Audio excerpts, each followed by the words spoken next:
Let's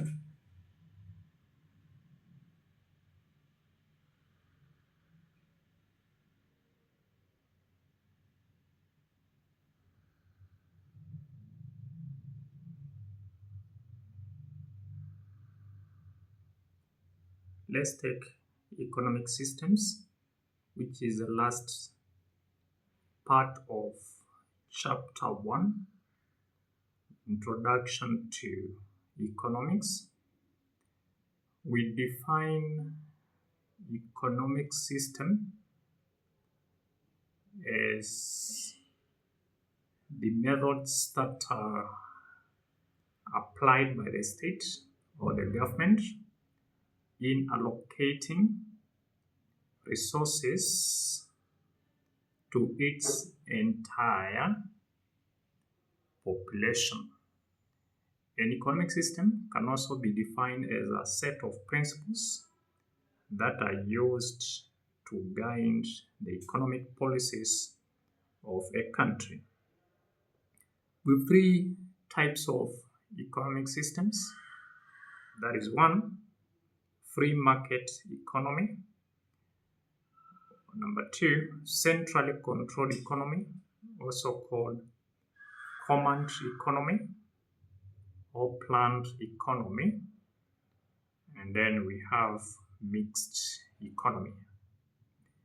You are supposed to know characteristics of each one of them, then advantages and disadvantages of each one of them.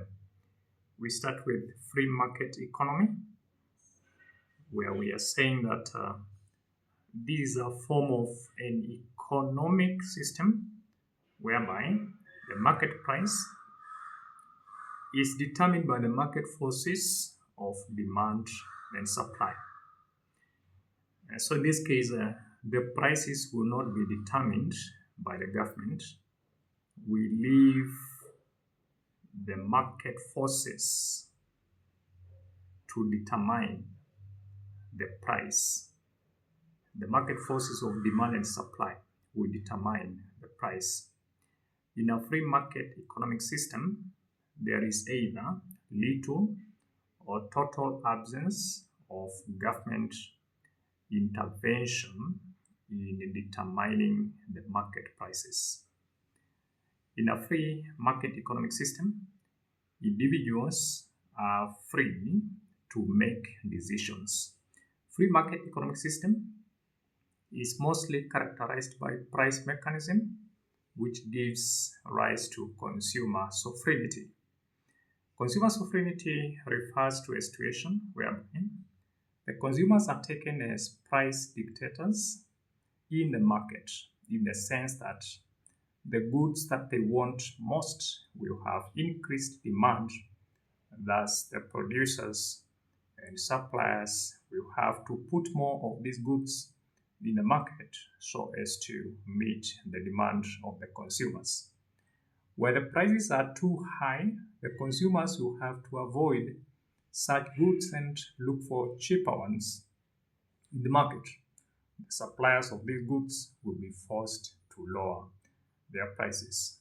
So other than defining the meaning of free market economy, we've introduced a concept here known as consumer sovereignty, which we covered in our previous classes concerning introduction to economics. So consumer sovereignty means that the consumer is the dictator of the prices in the market.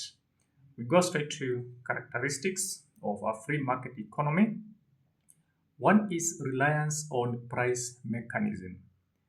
That's one characteristic, that it implies that the prices will be determined by the market forces of demand and supply. So there is no institution or a planning committee to determine the price in the market. We leave the price to be determined by the free market forces of demand and supply. Number 2, there is either little or totally no government control or interference. So no government interference. And if in case there is government interference, then it is too little.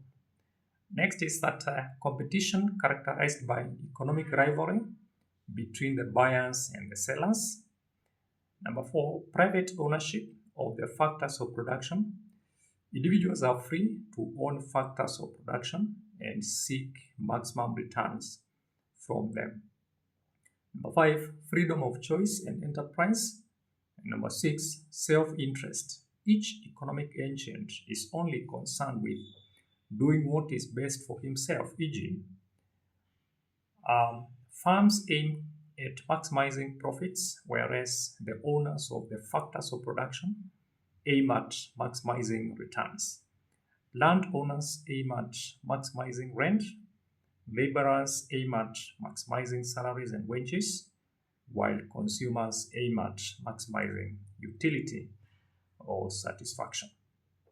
Those are the 6 major characteristics of a free market economy. Then we have advantages of a free market. Advantage number 1 is that there is consumer sovereignty. We've defined consumer sovereignty as that aspect of consumers being the price dictators. Then advantage number 2, decentralization of decision-making power. Number 3, freedom of choice in terms of how consumers may wish to spend their money. Number 4, minimum administration cost in the allocation of resources. Number 5, it encourages foreign direct investments since foreign investors expect to maximize their returns since there is little or no government interference.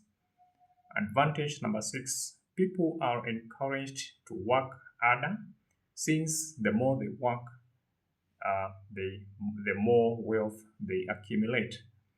Advantage number 7, flexibility in the market because sellers must respond to the wishes of the buyers. Now let's have disadvantages of free market economy. Number 1, externalities such as pollution are not put into account. Number 2, it lacks equity in the distribution of income. Number 3, a lot of resources may be wasted due to competition. Number 4, there is a risk of production of socially undesirable goods known as demerit goods such as drugs. Number 5, it may lead to fluctuation of prices leading to economic instability, hence discouraging investments. So that's all about the free market economy. Is one of the types of economic systems that we have. So understand that free market economy is where prices are determined by the free market forces of demand and supply. We don't have the government coming in to determine the price. We leave it to the market forces. The market forces will determine the price. So understand also the concept of consumer sovereignty. If you look at our last class, we discussed in details consumer sovereignty, including limitations of the same. So understand characteristics of a free market economy, then advantages of free market economy, as well as disadvantages of free market economy. We move to the next type of economic system, and that is mixed economy. Mixed economy, and we defined mixed economy as a combination of both the free market economic system and the centrally controlled economic system. So is a combination of the two is a combination of the two. That is, we have both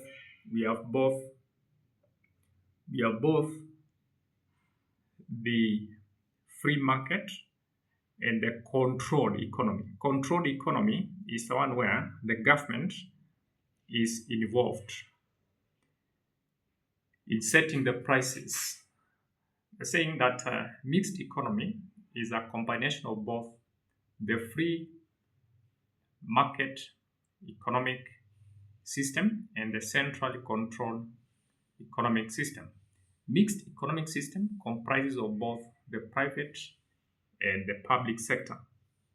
The private sector dominates the decision making, but such decisions will be subjected to scrutiny by the public sector. For that reason, mixed economies are characterized by regulatory oversights. Mixed economy is an economic system in which both the state and private sector direct the economy, reflecting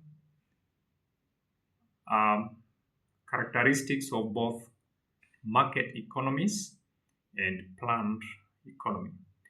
Let's have characteristics of mixed economy, and one is existence of both the private and public sector. Like, for example, Kenya is a mixed economy because we have both the private sector and the public sector participating. Characteristic number two is existence of regulatory oversights. Number three is that the private sector is influenced by both the price mechanism as well as the government controls. Characteristic number three of mixed economy. Number four, there is provision of subsidized services by the government, not necessarily at a profit, but for the benefit of the society. Number five, the state represents the public sector so as to provide services such as education, infrastructure, and health care, among others, at subsidized prices. Let's have advantages of mixed economy. Advantage number one of mixed economy is that there is availability of subsidized goods and services.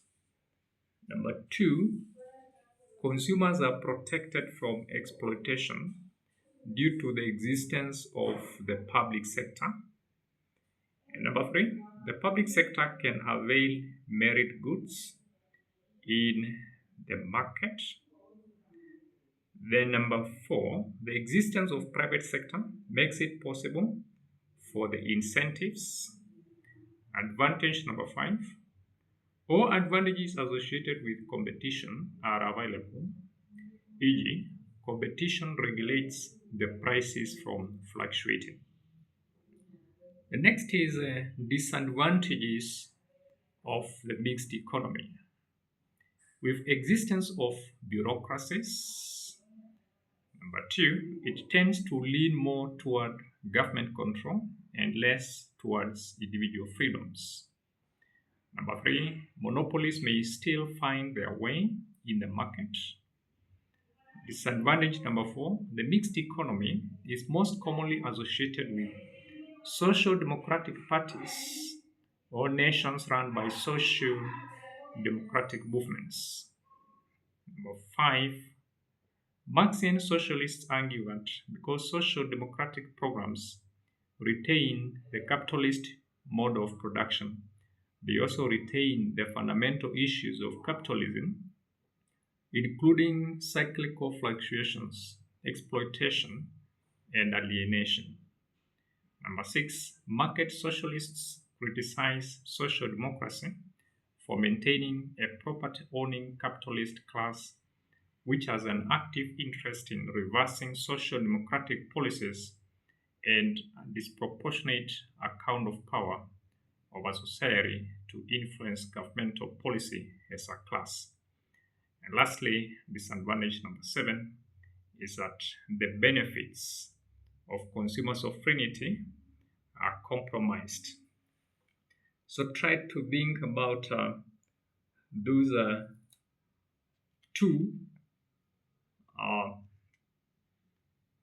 types of economic systems. We can now look at the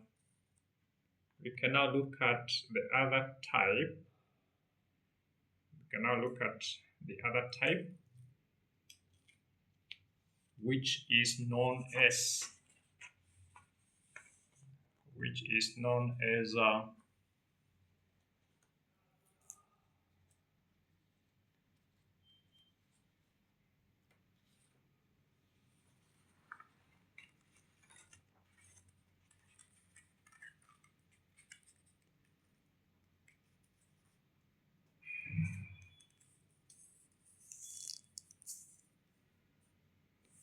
another type that we will look at is centrally.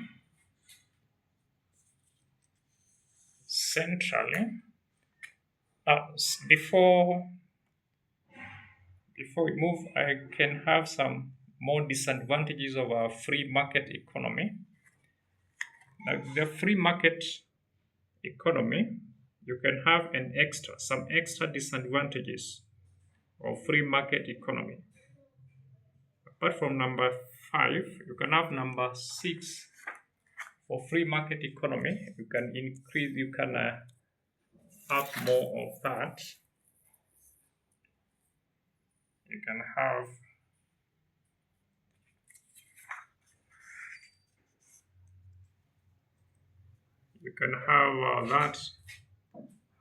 that is it may give rise to monopolies, free rider problem. Free market economy may not be produce public goods, and cyclical structural unemployment, and it underprovides for the supply of socially desirable goods. So these are additional disadvantages of free market economy. Then lastly, we can look at centrally controlled economy, that is command economy, also known as a planned economy. It's an economic system where the state dictates what to be produced and consumed through an economic planning body which implements the economic major goals of the society. Characteristics: the factors of production such as land, labor, and capital belong to the state but not to the individual citizens. Number 2, application of an overall plan which sets production targets for the different sectors of the economy. And next is rationing. Characteristic number 3 is rationing. And characteristic number 4 is the prices and wages may be regulated or fixed by the state agency, either as maximum or minimum price controls. Advantages of centrally controlled economy. The advantage is: 1, effective allocation of resources by the planning authorities to all the sectors of the economy. Number 2, there is no competition, hence minimal wastage of resources. Number 3, easy provision of merit or social goods such as schools and hospitals. Number 4, minimum inequality in terms of income distribution. Number 6, it puts into account the external costs and benefits. Number 6, since the government has powers to fix wages and prices, inflation can easily be controlled. Number 7, it regulates the existence of private monopolies. Number 8, it enhances better decision making due to existence of planning committees. These are advantages of centrally controlled economy. And lastly, disadvantages. There is market inefficiency due to the lack of competition. Number two, rigidity in the market response in case of change in the market conditions. Number three, it does not put into account the choice of the consumer, hence there is absence of consumer sovereignty. Number four, it does not provide for the incentives for hard work and innovations. This results to market inefficiency.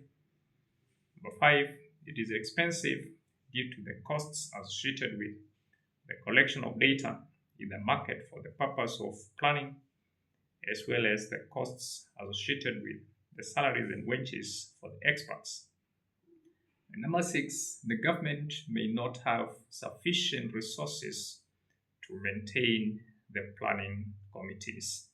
So these are the characteristics, advantages, and disadvantages of centrally controlled economic system. Remember that centrally controlled economy is also called command economy, is also called planned economy. So there are three names relating to the same. So in this case, the government comes in, or the state comes in to dictate what the economy should produce. They also dictate the price, they dictate the quantity, they dictate the quality, and such. So understand the characteristics which we have presented there. We have four characteristics. There can be others, but understand these four characteristics. Understand the advantages of the controlled economy, then understand the disadvantages. Now, I've said on this page, there are from the other page we did up to 6 disadvantages of free market economic system. So you can see we also have additional number 6 to 10. These are additional other disadvantages of free market economic system. So the free market economic system, we see there are three free market economic system. The economic systems, we've said there are three, which is free market economy. We also have the centrally controlled economy, or the command economy, or the planned economy, and then the mixed economy. So this chapter, just understand that the characteristics of each one of them, then advantages of each one of them, and then disadvantages associated with each one of them. And you have the free market economy. The free market economy, whereby you say that in this type of economic system, the prices are left to the market forces of demand and supply. They are determined by the prices. That is the equilibrium price. The equilibrium price is determined by the free market forces of demand and supply. The concept of consumer sovereignty is available in the free market economy, because consumer sovereignty means that the consumer dictates the price to be charged, as well as the quality and quantity to be produced. So free market economy, you understand its characteristics, and then we have given 6 characteristics. Then advantages of free market economy, we've given 7. We have 7 advantages. The disadvantages, we have up to that side we have given 5, but we have more. We have more on the other side. We have more on the other side. That is from 5 you go to 6. These are also disadvantages of free market economy. That is, they may give rise to monopolies. There's free rider problem. You can read the meaning of a free rider. Free market economy not produce public goods. Can give rise to structural unemployment. It under-provides for the supply of social indesirable goods. Now, once you have done those advantages, disadvantages, and the rest, the next part was mixed economy. But before, if you want to get them proper, I think what you can do is that once you have done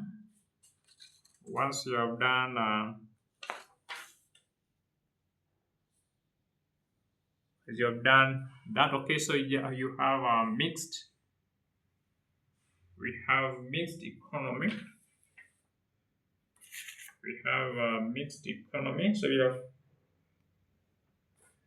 now, for the purpose of proper understanding of these characteristics and advantages and disadvantages, you can read them in this order.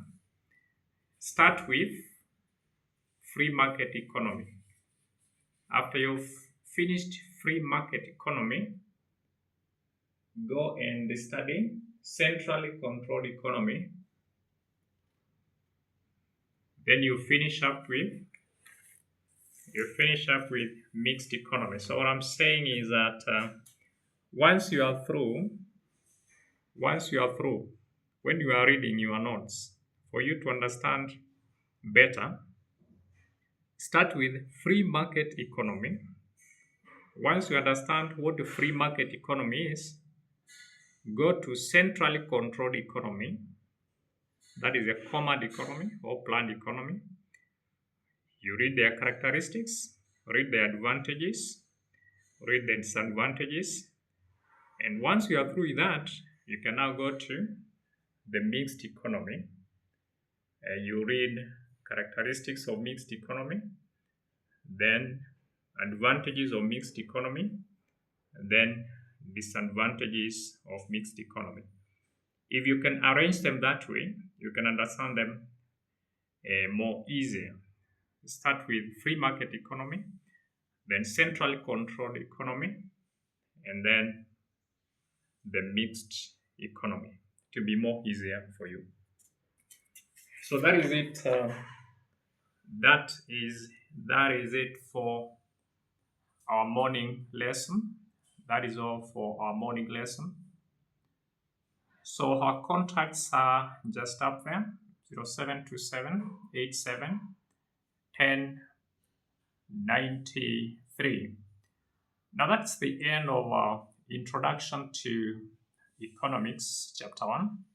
So next lesson we move to chapter 2, that is demand, supply, and the determination of equilibrium